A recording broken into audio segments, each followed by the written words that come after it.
It's been an astonishing ride on the Formula One roller coaster. In Australia 7 months ago, the McLarens decide the winning order. Coulthard lets Hakkinen claim the glory. Michael Schumacher and Ferrari have to grin and bear it. Then a hat-trick of wins, it's game on. Hakkinen knows it's a fight to the finish. In the last 3 races, he scored just 4 points to Schumacher's 20. Now it's all square, 2 to go. Is he made of the right stuff to become champion of the world?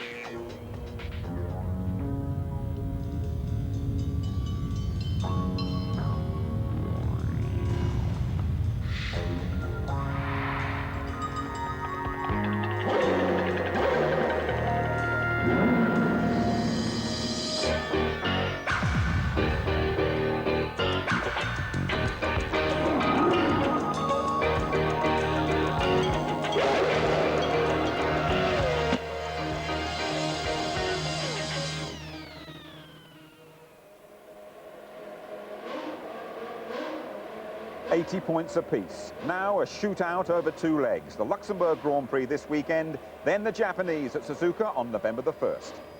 The modern Nürburgring in Germany's Eifel region. Around 50 miles southwest of Cologne, we have a changeable autumn day for the qualifying hour.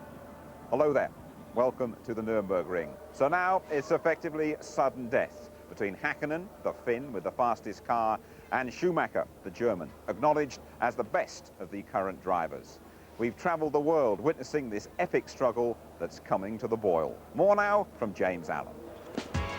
Mika Hakkinen has led the championship since the start, but Michael Schumacher has hunted him down. Who will take over from Villeneuve as world champion?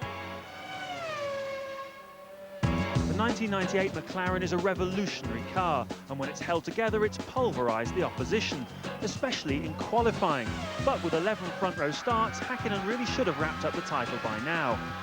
McLaren has lost out to Ferrari on reliability, and with over 100 detail car improvements to date, Ferrari has picked up points and closed the gap. They have a car which has always gone well everywhere, and we had to fight a bit harder to get the performance out of our car.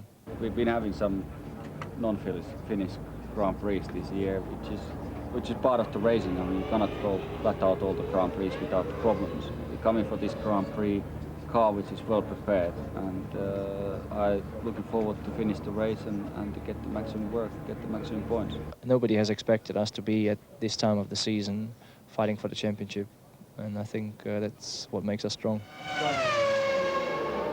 McLaren has the highest standards of engineering, and they've won 7 world titles, but they've also made some human errors this year in strategy and teamwork.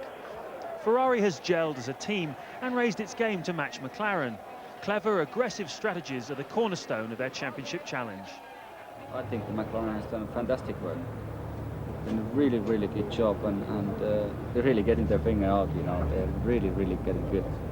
And this is just a start. In my view, the Ferrari team is absolutely the #1 team in the whole pit lane, because if you see how much disadvantage we had from the car side and how much we made out of it, you have to say Ferrari is the best team. We don't have yet the best car, but we are the best team. It's a good atmosphere in the team.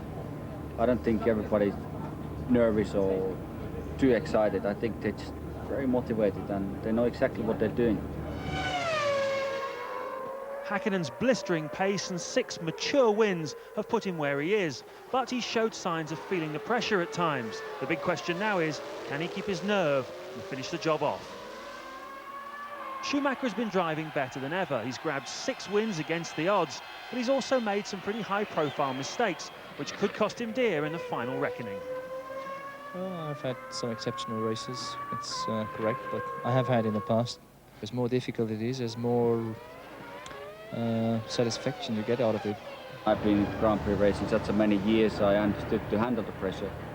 I've been in different racing categories, experiencing that pressure. You know, I don't feel any problem with that. Maker obviously believes himself, sits in the best car, and we have to make sure they're wrong. I feel good. I will drive the car fast as I can, get the car right, and do the job. So it's wide open. Schumacher has the experience, Häkkinen has the car. But given the story of the season, he also has more to lose. It's a chilly 15 degrees and it has just started to rain at the Nürburgring. That will suit Michael Schumacher. We've got a fantastic sporting duel on our hands here this weekend. Tony Jardine, how do you start the situation? Well, firstly, I don't subscribe to the view that Mika Häkkinen is going to buckle under the pressure. He's worried about reliability of the car. That, in turn, has put tremendous pressure on Mercedes because it's a home match for them. They remember the double blow-up of last year. We have to remember that Mika Häkkinen soaked up a lot of pressure from Schumacher in Austria. He took it, and it was Schumacher that went off. He survived 2 big spins at Silverstone and in Monza, where his lightning reaction saved him. And if he can beat Michael Schumacher fair and square, he'll be a truly great champion. Michael Schumacher's not been good at the front, has he? He crashed in Belgium, he went off in Argentina. He's happier hunting down his prey. It's been an amazing season, split right down the middle, as we can see. First race, 4 wins to Häkkinen, 2 to Schumacher, races 1 to 7, and then have a look at this. Total contrast, Tony. It is, and it's down to the reliability thing again, because it's just 1 gearbox failure for Ferrari with Irvine, 1 engine which went for Schumacher at the beginning of the year and he went off in Belgium. 3 apiece for Häkkinen and Coulthard, so that's the big problem for McLaren Mercedes. Well, even though a Ferrari might feel to be on a roll, especially after that 1-2 at Monza, these are the odds supplied to us by the bookmakers at Ladbrokes, and it is Mika Häkkinen who is attracting the support. 5-4 favourite for tomorrow's race. Schumacher at 11-8, but they can't be separated for the title, both 5-6. The punters then going for Häkkinen. Let's hear the views of a man who's seen it all before, former world champion Damon Hill. Well, if I was Mika, I'd be trying not to let myself think that, you know, it's irritating that I had a 20-point or whatever it was point lead at some stage, and now I'm back to 0. I think if I was Mika, I'd also be thinking, well, you know, that's done and dusted. There's nothing can be done about that. This is going to be exciting. It's going to be the most exciting time of my life. You know, I'm going to decide the next 2 races. I'll know whether I'm going to be world champion or not. So he'll be pumped up like mad for that. And I think he'll show what he's got. If you were Michael, it's not the first time for Michael like it is for Mika. Michael desperately wants to win, but it's not the first time for him. So he's in familiar territory. He will be a little bit at an advantage because of that, because the pressure, I don't believe, will be on Michael. Damon hedging his bets a little bit, opinion split right down the middle at the paddock. Let's have a close look at the Nürburgring, shall we? The Luxembourg Grand Prix, of course, we're not in Luxembourg. The title really a flag of convenience to give Germany 2 races in 1 season. But this is the closest circuit to the Grand Duchy. It's notorious for some very dodgy weather. Here's Martin Brundle. Down to the first corner, arrive at 185 miles an hour, the Castrol S. It's slightly downhill, very tight, and there's only 1 line. It's very dirty offline and a huge gravel trap. Scene of many a first corner incident. Remember last year, Michael Schumacher, his brother ran into him right here and his race was effectively over. A clean exit from the Castrol S gives you a short run down to turn 3, 170, bleeding down to 110. Don't use the full width of the track. It's more grip on the inside. Turn 4, the curb is smooth, well banked and helps you on your way. So if you got all that right, here's a treat for you. The Dunlop hairpin. It's a great one. Big downhill stop, just 65 miles an hour on the apex. A good overtaking opportunity, but often the scene of a few tangled wheels. After that, it's a long slog uphill. Play with the throttle, you have to wait. There's more grip right on the exit, and here we are on our way to turn 6 and 7. No need to lift the throttle, 160 miles an hour, but you must be accurate. Still heading uphill, now quite a technical section, the RTL curve. Arrive at 175, down to 95, let the car run high, bring it immediately over to the left, balance the throttle, 105 miles an hour through the bit curve. You think you're going to run out of track, but no problem, heading downhill. You can settle down, it's the ITT curve, 165 miles an hour, easily full throttle, wet or dry.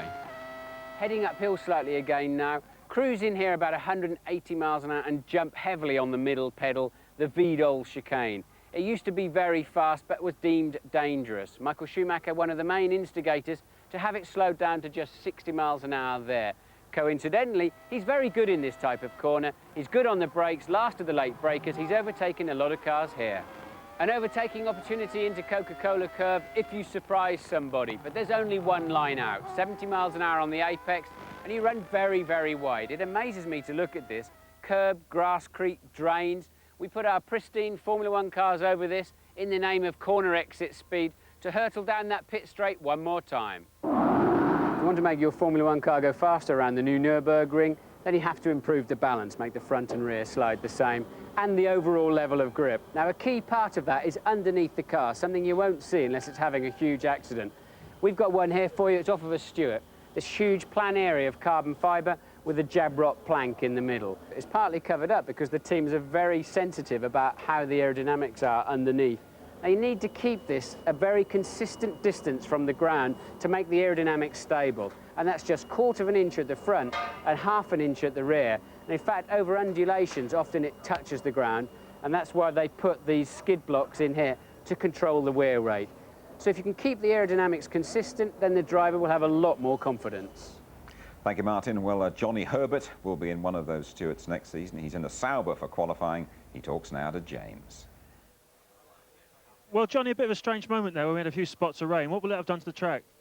Made it wet, I suppose. Yeah, that's what it normally does. But again, it stopped again, and I don't think there will be a rush to get out, because in these conditions it could not rain anymore, which would then mean that you don't want to waste the laps early on. So we're really going to have to really wait and see what happens, because it's very difficult. You look at the cloud, and it looked too high, almost the cloud, but it didn't seem to make any difference with the spots of rain we got. So we'll wait and see. You say it makes it wet, but it's nothing like what it was this morning. It dried out very, very slowly. It seemed like a pretty tricky circumstances this morning. Well, I thought it actually dried out quicker than it normally does. I always remember we had a wet one here in '95, but it was about 3 or 4 degrees, and that took absolutely ages to dry out. And obviously, a lot of people were basing it on that. And it didn't dry out too bad. It was a bit patchy here and there, but by the sort of the second part, it started to dry out much quicker. But generally, yes, it is quite a slow place to dry. Good luck. Thanks. Yes, so good luck to Johnny Herbert. The reigning world champion Jacques Villeneuve will drive his last European Grand Prix for Williams here this weekend. Williams, of course, still the Constructors' champions, and they finally announced their driver lineup for '99. Here's Louise Goodman.